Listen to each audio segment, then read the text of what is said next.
Quality of life బాగుంది అక్కడ. Artificial city, created city అయినా అయినప్పటికీ కూడా ఆరో బ్లూ జోన్గా ఆ నామకరణం జరగడానికి ఏమిటంటే అంత ఆయుష్ ప్రమాణాలు, ఆరోగ్య ప్రమాణాలు సింగపూర్లో. అయితే సింగపూర్ గురించి జోక్ చెప్పుకుంటే సింగపూర్ పక్కనే మలేషియా ఉంటుంది. మేము సింగపూర్ వెళ్ళినప్పుడు అక్కడ ఎవరైతే ఉన్నాడో ఈ గైడ్ ఒక మాట చెప్పాడు, సార్ ఫిషింగ్కి వెళ్తే జస్ట్ పక్కన ఒక చిన్న బ్రిడ్జ్ ఉంటుందండి, నడిచి వెళ్ళిపోవచ్చు. సింగపూర్లో చేప నోరు తెరవదు సార్. కొంచెం పక్కకు వెళ్ళగానే మలేషియాలో అటు నోరు తెరుస్తుంది, అటు అక్కడ గాలం వేస్తే దొరికిపోతుంది. నేను అడిగాను ఇదేమిటయ్యా విచిత్రం అని.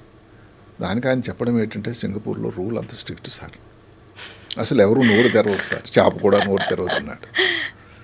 సరే అది హాస్యాస్పదమా నిజమైనా కానీ డెఫినెట్గా సింగపూర్లో మాత్రం డిసిప్లిన్ అనేది 150%. అయినా మరి అంత పెద్ద, కానీ అక్కడ కాస్ట్ ఆఫ్ లివింగ్ కూడా అంతే ఎక్కువ. కాస్ట్ ఆఫ్ లివింగ్ అంతే, సంపాదన అంతే, ఎవ్రీథింగ్. ఆ ఎండకు ఆ గాలి ఉండాలి సార్. అయితే ఇవన్నీ ప్రభుత్వం వాళ్ళు కూడా ఇన్ని రాయితీలు ఇవ్వాలి, ఇన్ని చేయాలి, ఇన్ని సబ్సిడీలు ఇవ్వాలి, because everything is discipline there. కానీ ఈ మూడు వాళ్ళైతే ఆలోచనలు ఏవైతే ఉన్నాయో నాకు కూడా చాలా నచ్చినటువంటి ఆలోచనలు. సార్ ఇప్పుడు ఈ ముగ్గురు సైంటిస్టుల గురించి మాట్లాడుకుందాం. అంటే వాళ్ళ ముగ్గురు థియరీస్ని మనం సమరైజ్ చేసుకునే ప్రయత్నం చేద్దాం. రే కుర్వెల్ గారిది కానివ్వండి, జాన్సన్ గారిది కానివ్వండి, డీన్ బట్నర్ గారిది కానివ్వండి, రంగనాథ్ గారు సమరైజ్ చేసి ఆడియన్స్ కి చెప్పాలి అంటే 7 sutras of life by Ranganath గారు, సప్తపది జీవన సప్తపది ఫర్ 100 years. ఏం చాలా చెప్తారు సింపుల్ అండి, పెద్ద కాంప్లికేటెడ్, దానికి పెద్ద ఖర్చుతో కూడుకున్నది కాదు. ఉదాహరణకి ఒకటి ఉంది, ఈట్ రైట్. భోజనం తీసుకునేదే సరైన భోజనం you are what you eat అంతే.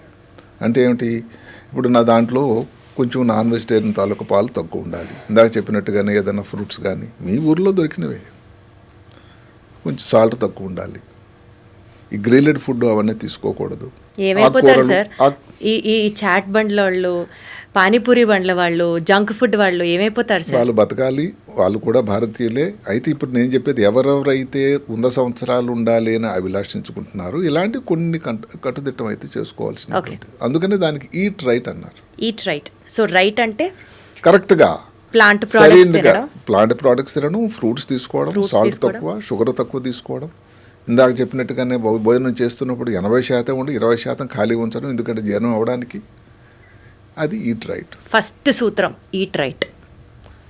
Keep your body right. Take care of your body. ఉదాహరణకి వెయిట్ అండి, ఈ రోజులో చాలా ప్రాబ్లం అయిపోయింది. ప్రతి ఎక్కడ చూసినా కానీ ఊబకాయం.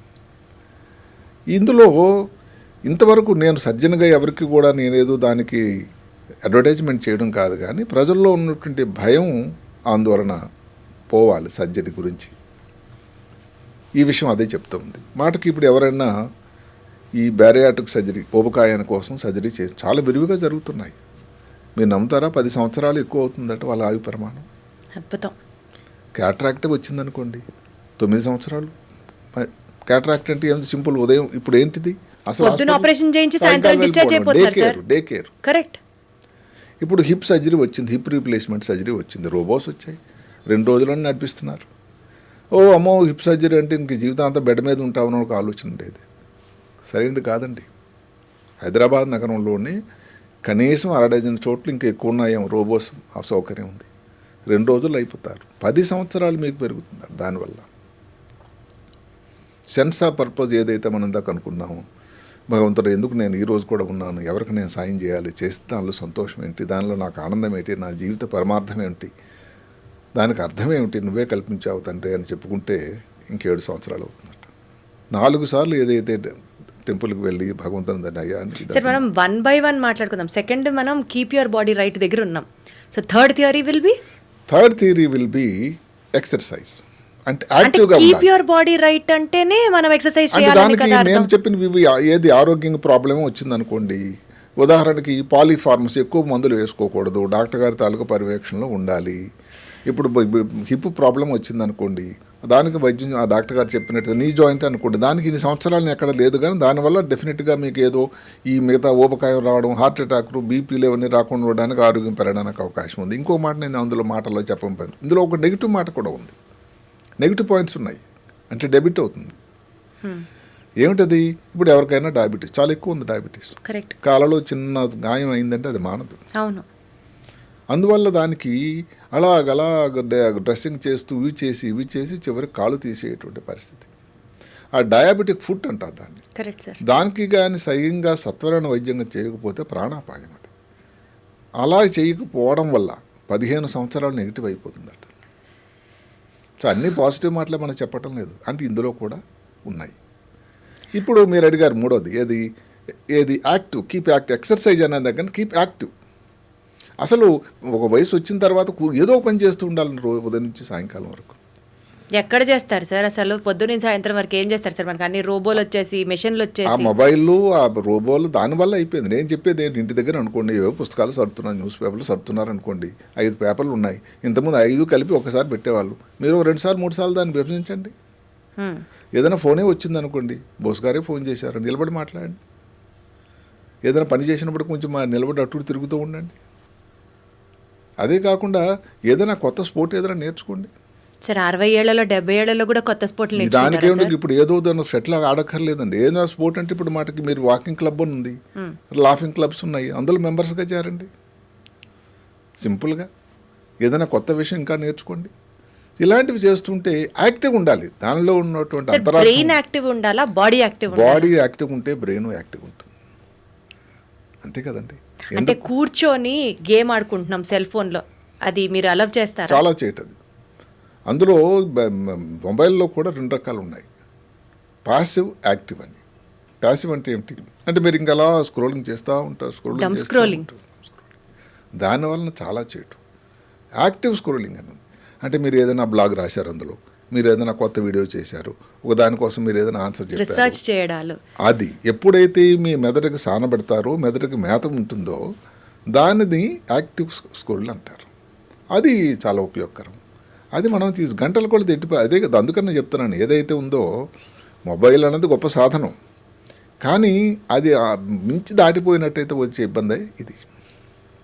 Okay sir. So third point exercise, యాక్టివ్గా ఉండాలి. Got it sir. 4th sutra of life. తర్వాత నాలుగోది ఏమిటి,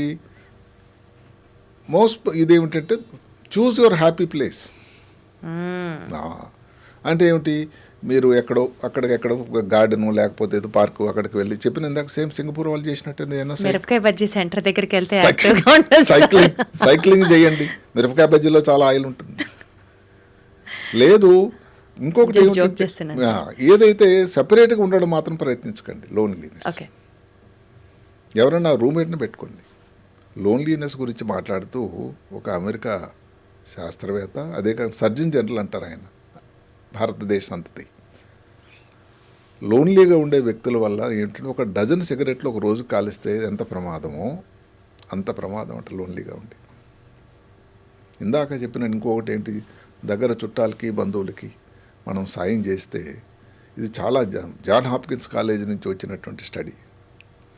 దానివలన దగ్గర 15 సంవత్సరాలు ఇంకా హ్యాపీగా బతకొచ్చట. అద్భుతం. అలాగే మీరేమిటంటే ఎక్కడ ఆరోగ్యము, ఎక్కడ మనకి ఒక్కరే ఉన్నారనుకోండి, ఓ దగ్గరలో హాస్పిటల్ సౌకర్యం ఏదైనా వెళ్ళాలని చేయాలని. నేను మామూలుగా కొంచెం ఈ మొబైల్ వాడకానికి నేను వ్యతిరేకనైనా, ఈ చాటింగ్ గ్రూప్స్ ఏదైతే వాట్సాప్ గ్రూప్ కొంతవరకు దాని ఉపయోగకరం కూడా ఉంది. ఏదో మిత్రులతోని, పాత మిత్రులతోని, ఎవరో మా కాలేజీ వాళ్ళు లేదా ఎయిమ్స్ వాళ్ళతో మాట్లాడుతూ ఉంటే ఒకప్పుడు ఎక్కడండి దొరికేవాళ్ళు. అంటే గెటింగ్ కనెక్టెడ్ టు పీపుల్, అంటే అలా కనెక్ట్ అవ్వడానికి ఫోన్ ని వాడుకోవచ్చు. ఇది ఒక సాధనం. అయితే కంటిన్యూస్గా కూర్చొని ప్యాసివ్ అది మాత్రం. Got it sir. దానివల్ల so choose your happy place, that's the 4th sutra of life. Got it. Relaxation, అది 5th సూత్రానా సార్? అవునండి. రిలాక్స్ అంటే ఏమిటి, ఒక నిద్ర అన్నిటికంటే ముఖ్యమైన. నిద్ర పెద్ద ఖర్చు, ప్రీమియం అయిపోయింది. 7 నుంచి 8 గంటలు హాయిగా నిద్ర. సార్ మీరు నమ్మరు, 60 ఇయర్స్కో లేకపోతే 50 ఇయర్స్ దాటిన వాళ్ళు, పెద్దవాళ్ళు నిద్ర పట్టట్లేదు అని చెప్తే వినేవాళ్ళం. అసలు 30 ఏళ్ల వాళ్ళకి, 25 ఏళ్ల వాళ్ళకి కూడా నిద్ర లేదు ఈ రోజుల్లో. సరే కదండి, అదొక పెద్ద ప్రీమియం అయిపోయింది. ఎగ్జాక్ట్లీ. అది కాస్ట్తో కూర్చొని వస్తువు. Correct sir. స్లీప్ సెల్స్ ఉన్నాయి సార్, స్లీప్ సెంటర్స్ ఉన్నాయి సార్ హైదరాబాద్ లో, బోల్డ్ మెట్రో సిటీస్ లో ఉన్నాయి. ఎందుకంటే నిద్ర అన్నది కారణం ఏంటంటే, పేదవాడైనా భాగ్యవంతుడైనా, ఏ జాతి వాడైనా, ఏ మతం వాడైనా భగవంతుడు ఇచ్చినటువంటి ఒక వరం.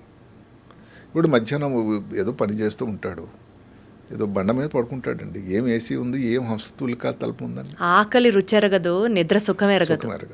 మరి అలాంటిది నిద్ర రాకపోవడం ఏమిటి? మీరు ఏ టైంకి నిద్రపోతున్నారు?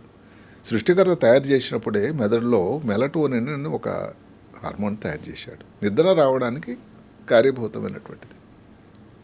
ఇప్పుడు చీకటి పడిన తర్వాత దాని తాలూకా తయారీ మొదలవుతుందట, ఉత్పత్తి. ఓకే. రాత్రి 1:12 ప్రాంతంలో మ్యాక్సిమం పీక్ వస్తుంది, ఓకే. 4 గంటల నుంచి తగ్గిపోతూ ఉంటుంది. ఇప్పుడు చాలామంది వచ్చి నిద్ర నేను